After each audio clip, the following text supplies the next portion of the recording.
Здравствуйте! В эфире новости Татарстана, в студии Даяна Саитова. И начинаем с истории ТССР. 27 августа 1997 года в Казани после реставрации был открыт железнодорожный вокзал и началось строительство метро. Была заложена мемориальная ротонда, в которой находится капсула с посланием будущим пассажирам. А 27 августа 2005 года метро торжественно открыли. Это событие прошлого, сейчас о главном на сегодня. В память о классике. Это еще один символ того, что наше культурное пространство единое. В Казани торжественно открыли памятник поэту и писателю Мустаю Кариму. Что его творчество значит для жителей как Башкортостана, так и Татарстана, на открытии узнал Рамиль Шайдуллин. Территория, которая объединяет. Сейчас уже для наших детей созданы такие отличные условия. Как после масштабной реконструкции преобразился двор по улице Декабристов и как эти изменения оценил глава Башкортостана Ради Хабиров, узнала Зарина Ахметова. Родители за новостями, а дети за знаниями. С таким рюкзаком мне наверняка будут ставить пятерки. В республиканском агентстве Татмедиа новые портфели получил 51 ребенок. Что лежит в рюкзаке у людей из большой журналистской семьи, знает Наталья Медина. Уже более 2000 ДТП с начала года. К середине только доходим, а там не успеваем. Как Татарстан борется за безопасность на дорогах, узнавала Юлия Мурадова. Бронзовый поэт на уступе Уральских гор. В Казани сегодня торжественно открыли памятник классику башкирской литературы Мустаю Кариму. Гостями торжества стали Рустам Минниханов и глава Башкортостана Ради Хабиров. Решение об установке памятника было принято год назад, когда в Уфе появилась скульптура Габдуллы Тукая. И вот сегодня в Татарстане сделали ответный шаг. Рамиль Шайдуллин с подробностями.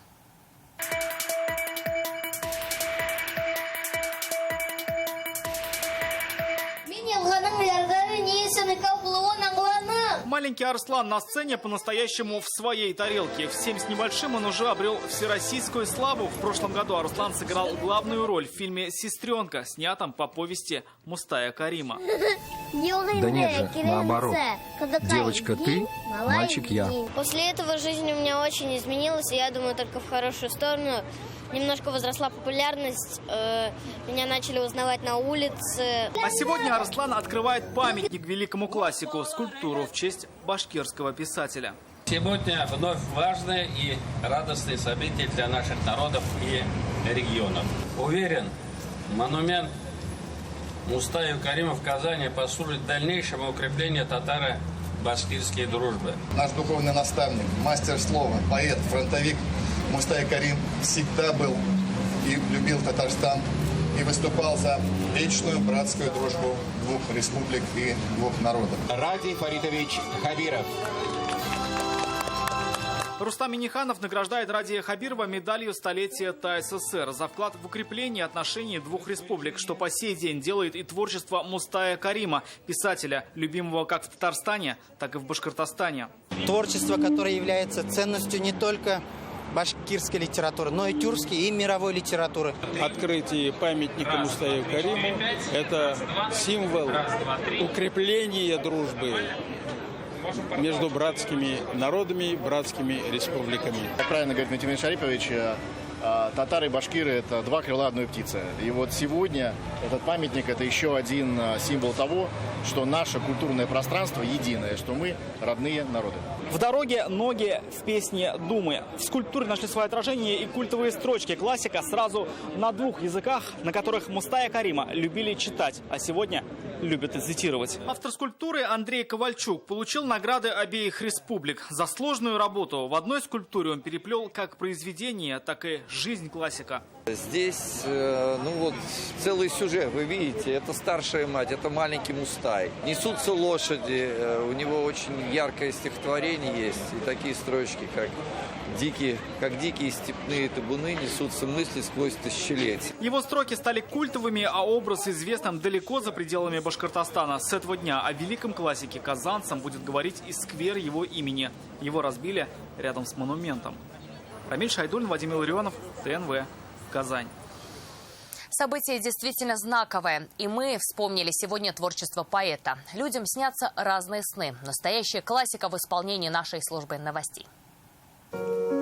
Человеку сны дурные снятся, будто вся земля дрожит от страха. Воды обратились в клубы пара, горы обратились в тучи праха. Человеку сны дурные снятся, что глупец великий повелитель. Мудрецы ж ликуют, поглядите, вот мудрец, и не хотят уняться. Человеку сон хороший снится, будто в мире нет вражды от века. Путь от человека к человеку не перерезается границей.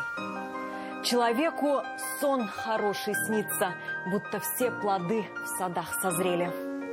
Будто все незрячие прозрели, сын отца признал и не стыдится. Снятся сны различные ночами. С нами управлять ведь мы не вправе. Пусть хороший обернется явью, а дурные остаются с нами. И сегодня Рустам Минниханов показал радио Хабирову обновленную набережную озера Кабан. Напомним, сейчас здесь идет вторая очередь реконструкция в рамках программы развития общественных пространств республики. Уже в этом году на Кабане появится пешеходный мост между берегами со стороны улиц Хади Такташа и Марджани.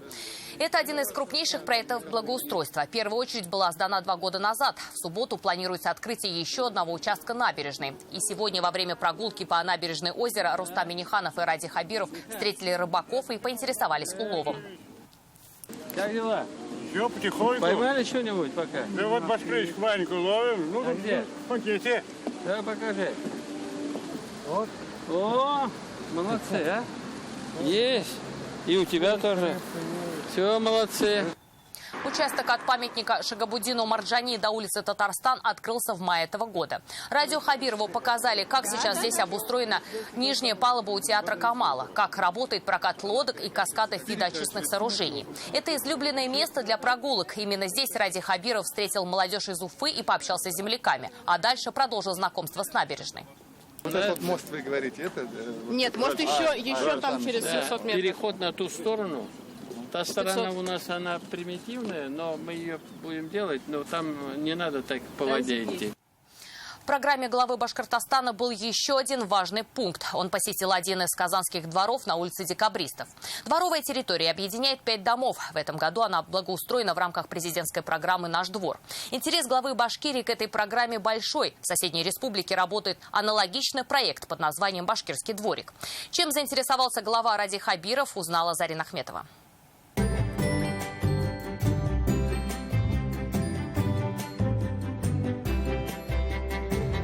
Таким серым и неприметным двор на Декабристов был еще несколько лет назад. Здесь редко собирались жители, дети не горели желанием выйти на площадку. Но сейчас это место стало точкой притяжения для всех. 2 года назад здесь было просто страшно. Здесь были какие-то руины, и здесь постоянно скапливался мусор, что очень угнетало. Невозможно было ни с детьми гулять, даже, мне кажется, животными здесь, наверное, было неприятно гулять. Сейчас это просто какой-то расцвет этого двора, и он приобрел новую жизнь. Я еще маленькая здесь жила, и было, конечно, все совсем по-другому, в плохом состоянии. И очень здорово, что сейчас уже для наших детей созданы такие отличные условия. Не у всех же есть возможность выехать на дачу, и что вечерами после работы можно выйти погулять. Привет! Как зовут тебя? Маша. Такая хорошая. Как было и как стало, показывают Радио Хабирову и Рустаму Минниханову. По программе «Наш двор» здесь появилась зеленая зона, дорожки и площадка для воркаута, детская площадка и благоустроенная территория со скамейками, которая объединила соседей. В середине 60-х годов, когда дома только построили, на этом месте было болото, где школьники пускали кораблики и ловили головастиков. Позже, в 79-м, здесь провели первое благоустройство. Именно тогда и появилась вот эта детская площадка с элементами мозаики. И вот уже спустя 40 лет ее решили сохранить. А вместе с ней и дух советского детства. В свое время его строили ребята из студенческих трудовых отрядов из нашего КИСИ. Построила здесь деревянные шалаши, какие-то различные деревянные подделки, арт-объекты. Мы постарались эту тему продолжить, оставили деревянный шалаш, сделали бабу-ежку на избушке с курьими ножками. Ну а все остальное это уже современное оборудование. А вот здесь инженерию меняли или нет? Да. Здесь полностью. Крышу тоже меняли. Это капремонт есть стандарт у нас. Изменения коснулись и домов. После капремонтов эти близнецы на декабристов, говорят жители, преобразились до неузнаваемости. Помимо облика, в подъездах обновили домофоны. Теперь они могут не только дверь открывать, но и распознавать, кто к тебе приходил. Система видеодомофона с видеоглазком. Есть возможность звонка. Сейчас ко мне на телефон поступит звонок. Если даже ты не дома, ты можешь определить, кто к тебе приходил. Общественный пункт, наверное, сюда тоже идет. Да, экстренные службы вызов можно с любого домофона привести. В доме учли пожелания пожилых. Для тех, у кого плохое зрение, установили тактильные плитки и поручни с рельефными обозначениями номера этажа. Мне очень понравилось, да. Это вам сделано. Прям красавец. Главное, берегите. Мы ждали уж капитального ремонта, потому что все трубы были уже старые. У нас поменяли, значит, трубы все, канализацию. И в подъездах очень красиво сделали ремонт. Результат гости оценили. К слову, в соседней республике тоже действует программа по благоустройству дворов. Она называется «Башкирский дворик». И кто знает, может быть, один из них будет похож на этот. Зарина Ахметова, Ильшат Мухаметов, ТНВ, Казань. Сегодня же Рустам Минниханов и Ради Хабиров провели двустороннюю встречу в Казанском Кремле. Обсудили вопросы сотрудничества между братскими республиками. Так, еще в прошлом году было подписано соглашение о его развитии до 2021 года. Озвучили и цифры. Объем товарооборота между республиками 34 миллиарда в год. Из Татарстана в Башкортостан поставляют автомобили, шины, комбикорма, стекло и многое другое. Из Башкортостана бензин, автобусы, цемент, лекарства, бытовую технику и другие виды продукции. Товарооборот растет. Искренне рада приветствовать нашей республике в преддверии нашего самого большого праздника, Дня Республики, Дня города, столетия Республики. С большим удовольствием находимся в Казани по вашему приглашению. И, конечно, в эти дни, в преддверии столетия Республики Татарстан, мы всеми душой, всем сердцем мы с вами, потому что Республика Татарстан за этот период прошла очень впечатляющий путь развития. И совершенно справедливо мы считаем и говорим, что Татарстан один из самых динамично развивающихся регионов нашей страны. И мы на вас равняемся, мы у вас учимся. К теме визита Ради Хабирова в Татарстан мы еще вернемся и расскажем, появится ли в Башкирии свое созвездие. А пока к другим темам. Школьные линейки пройдут на свежем воздухе в штатном режиме. На актуальные вопросы родителей сегодня в прямом эфире ответил министр образования и науки Татарстана Рафис Бурганов. Он отметил, что сидеть в масках и перчатках на уроках школьникам не придется. Однако защитные средства обязательны для сотрудников столовой. Кстати, одноразовое горячее питание с 1 сентября будет бесплатным для всех начальных классов республики. В меню борщ, каши, овощные салаты, чай и компот. В целом новый учебный год начнется в штатном режиме с учетом всех рекомендаций Роспотребнадзора. Это меню утверждают и Роспотребнадзор, и мы смотрим, и муниципалитеты. Все смотрят, поэтому там все и по калориям, и по ассортименту, все как положено по науке. Ну и, конечно же, наша большая задача была, чтобы дети это меню полюбили, чтобы им эта пища нравилась, и чтобы на столах этого не оставалось.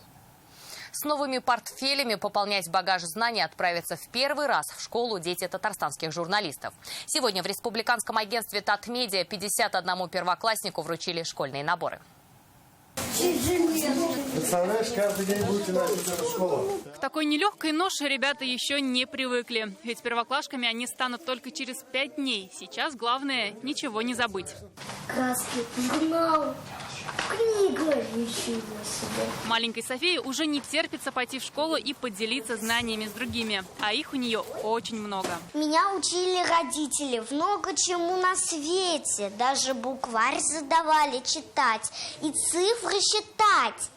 Вот почему я много знаю. Учиться каждый день новому Софию учит ее мама. Елена Соляхова, журналист агентства «Татар-Информ». Ежедневно находится в гуще событий. Пойти по ее стопам София хочет уже сейчас. Для нас Татмедиа уже стало, можно так сказать, большой семьей. И я считаю, что это действительно очень хорошо, когда такие праздники устраивают для нас, для детей. Корреспонденты, редакторы, фотографы, видеооператоры – все они из одной большой журналистской семьи. В республиканском агентстве Татмедиа первоклашек в школу собирают уже 10 лет.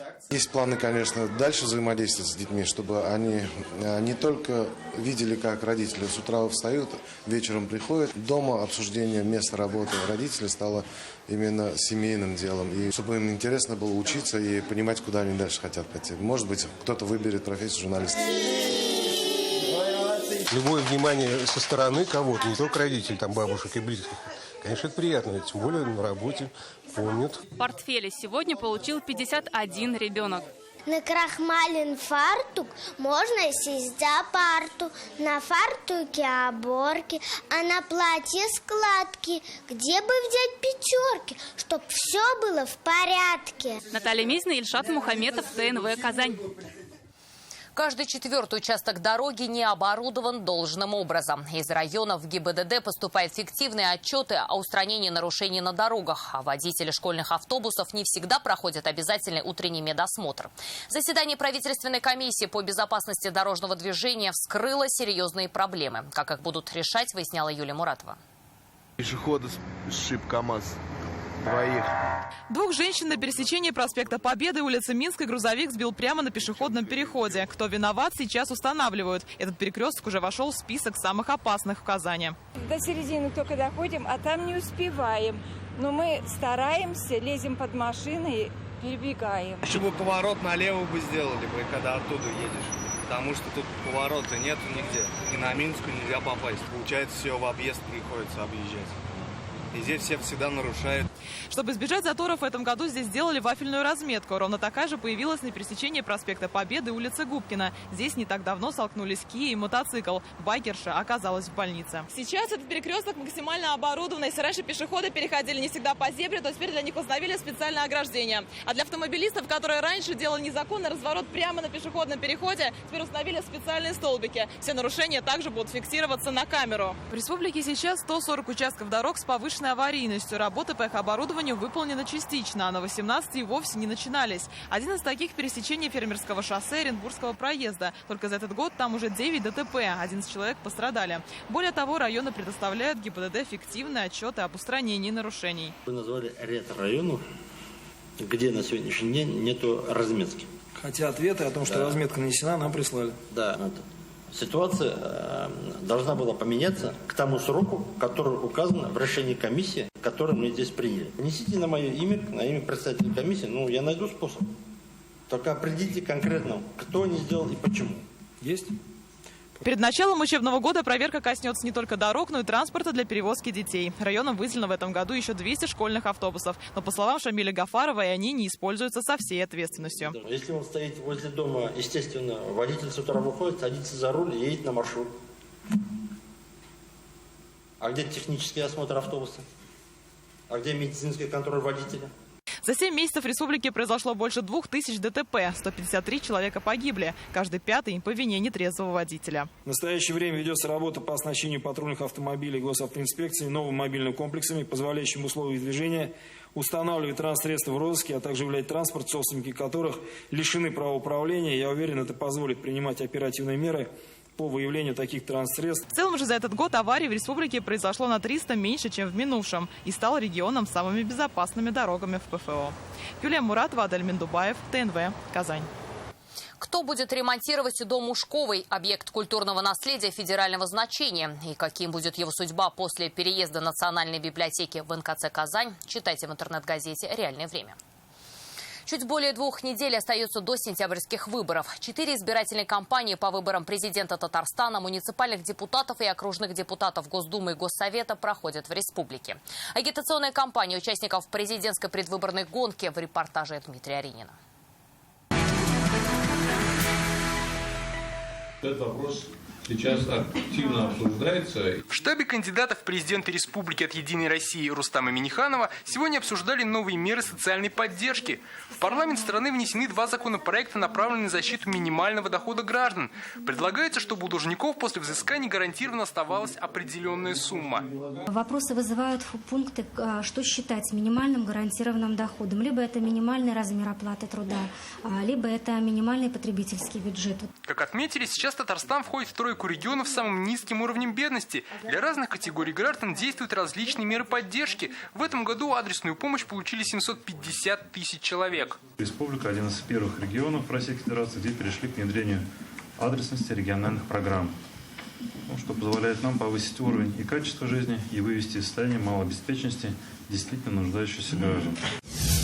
Кандидат в президенты республики от «Справедливой России» Альмир Михеев сегодня встречался с активистами общественной организации ветеранов и пенсионеров Казани. Также штаб кандидата ведет агитацию на улицах и в интернете. Кроме того, продолжается партийная агитация в СМИ, выходят мои программные статьи в интернет-ресурсах. Каждый день в Казани у нас работают агитаторы, раздают программные листовки. Штаб коммунистов России продолжает разносить избирателям листовки и партийные газеты. Кандидат же в президенты Альфред Валиев посещает радио и телевидение, где проходят дебаты и выступления. За сутки нам дают темы. Весь коллектив проводит мозговой штурм, чтобы подготовить эту тему. Юристы наши, журналисты, которые есть в партии. В штабе либерал-демократов активную фазу раздачи гидматериалов решили провести ближе к датам голосования. Сейчас партийный кандидат в президенты Владимир Сурчилов старается использовать все возможности бесплатного выступления в СМИ. Агитационная кампания проходит напряженно. Но прежде всего напряженно она проходит для меня, потому что я участвую во всех дебатах, которые идут на всех телеканалах и радиоканалах. Это ВГТРК, это ТНВ, это Радио Болгар. Штаб партии Роста устанавливает билборды в крупных городах республики и информирует о ходе кампании на своем сайте. Выдвинутый кандидат в президенты Олег Коробченко встречается с избирателями и участвует в телерадиодебатах и выступлениях. Предвыборную кампанию мы выстроили стандартно по законам Российской Федерации. В ролике в интернете размещаемся в соцсетях. Встреча с трудовыми коллективами. Примерно в таком формате политики намерены вести агитацию до Дня тишины перед голосованием. Напомним, выборы пройдут в 3 дня – 11, 12 и 13 сентября. Дмитрий Аринин, Данил Филатов, Вадим Илларионов, ТНВ, Казань. А мы возвращаемся к визиту главы Башкирии Ради Хабирова в Татарстан. Сегодня в Казани в историческом здании театра Алафузова открылась арт-резиденция «Созвездие Йылдызлык». На реставрацию исторического здания ушло 2 года, и сейчас оно открывает новейшую историю, преобразившись в Дом талантов. Чем заинтересовался Ради Хабиров, узнала Алия Хардинова.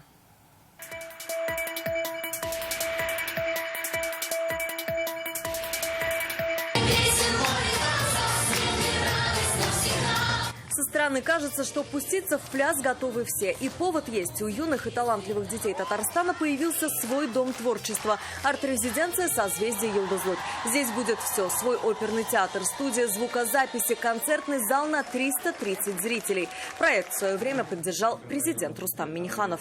180-200 тысяч человек, значит, здесь могут иметь возможность получить те навыки, которые нужны для нашей молодежи. С нашей стороны сделано все.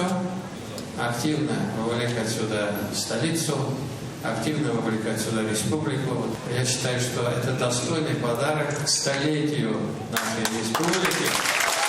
Гость республики, глава Башкирии Ради Хабиров тут же просит начать обмен опытом. Очень интересный сам проект «Созвездие». И я бы хотел предложить вам, уважаемый Мустафа Магалевич, чтобы наши министры культуры пообщались между собой. И вот мы приглашаем наиболее ярких здесь представителей ежегодно встречаться.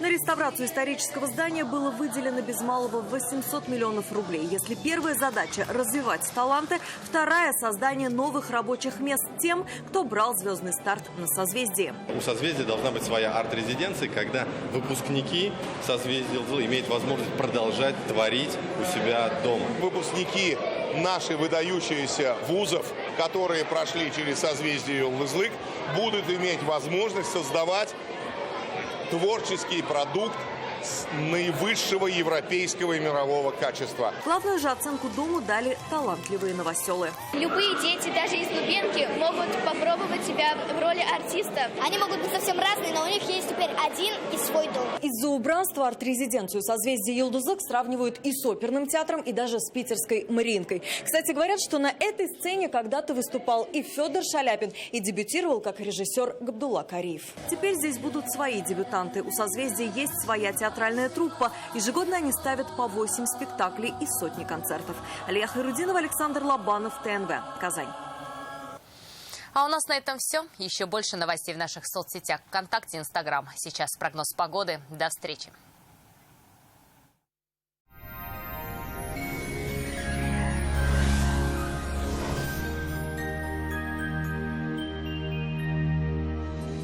Здравствуйте. В студии София Егорова. Поговорим о погоде через несколько секунд. Создайте свою уникальную, продуманную до мелочей кухню вместе с Данил Мастер. 3D-проект кухни, доставка и установка в подарок. Звоните 2-167-166. Казань, Восстание 23. Данил Мастер ценит каждого клиента.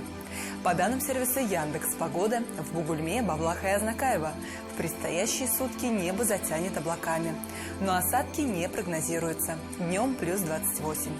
В Набережных Челнах, Нижнекамске и Елабуге теплая погода сохранится, но и осадков не избежать, плюс 28. В Агрызе, Менделеевске и Актаныши все еще очень тепло, до плюс 27. В Барске, Кукмаре и Балтаси ожидается облачная погода. Пройдут дожди, днем плюс 25. В Болгаре, Држином и Буинске сохранится повышенный температурный фон, но не обойдется без осадков, плюс 25-26 градусов. В Альметьевске, Чистополе и Мамадыше также будет тепло, но облачно. Местами пройдут дожди, днем до плюс 27. Спонсор показа – федеральная сеть медицинских центров «Доктор Рост». Лечение самых сложных заболеваний позвоночника и суставов без боли и хирургического вмешательства. За 10 лет в 10 городах России врачами клиники отменено более 10 тысяч операций. Лучший протез – тот, что остался в упаковке. Говорит Оксана Кузина, автор безоперационной технологии лечения суставов. Своим пациентам мы не рекомендуем соглашаться на сложное хирургическое вмешательство. Всего один укол позволяет спасти разрушенный сустав даже на поздней стадии артроза и при некрозе. Приходите в «Доктор Рост». Убедитесь, вернуть сустав к жизни можно в любом возрасте. Учись в Казани, живи с Акбарсдом. Квартиры в ипотеку от 6,5 тысяч рублей в месяц. Звони 295 77 77. Ипотека от 6,5 тысяч рублей в месяц. Квартира в Казани от Акбарсдом. Дом там, где мы. Подробности по телефону в Казани 295 4 семерки и на сайте akbars-dom.ru. В Казани в пятницу будет облачно, местами пройдут дожди. Ночью около 18 тепла, а днем 25 градусов выше 0. Ветер юго-восточный, умеренный. Атмосферное давление 749 миллиметров ртутного столба. Влажность воздуха 56%. Магнитное поле Земли спокойное. На этом наш выпуск завершен. До свидания.